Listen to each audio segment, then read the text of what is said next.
বিশ্বের সবচেয়ে দামি চালের একটি বাক্সের দাম প্রায় $73। শুনতে অবিশ্বাস্য লাগলেও এটি সত্যি। জাপানের কিনমেমাই প্রিমিয়াম নামের এই চাল গিনেস ওয়ার্ল্ড রেকর্ডসে জায়গা করে নিয়েছে বিশ্বের সবচেয়ে দামি চাল হিসেবে। প্রতি বছর মাত্র 1000 বাক্স এই চাল তৈরি হয়। জাপানের টয়ো রাইস কর্পোরেশন খুব বেছে বেছে সেরা মানের ধান সংগ্রহ করে। স্বাদ ও টেক্সচারের জন্য পুরস্কারপ্রাপ্ত জাতগুলো এখানে জায়গা পায়। এরপর সেগুলোর এনজাইমের মাত্রা পরীক্ষা করা হয়, যাকে এই কোম্পানি বলে চালের জীবনী শক্তি। টয়ো রাইস কর্পোরেশনের 91 বছর বয়সী প্রেসিডেন্ট কেইজি সাইকা বলেছেন, এই প্রক্রিয়ায় কিনমেমাইকে অন্য সব চালের চেয়ে আলাদা করে তোলে।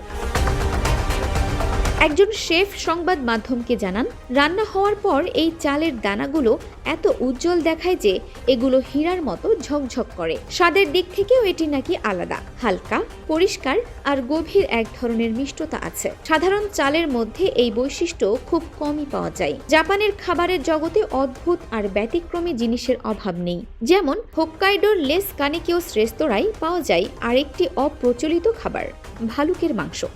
জাপানে মারাত্মক ভালুক আক্রমণ বেড়ে যাওয়ায় শেফ কিয়োশি ফুজিমোতো এই রান্নায় বিশেষজ্ঞ হয়েছেন। তার মতে, অনেকেই ভেবেছিলেন স্বাদ হবে তীব্র আর বুনো, কিন্তু খেয়ে দেখার পর বলেন এটি আশ্চর্যজনকভাবে সাধারণ এবং রিফ্রেশিং।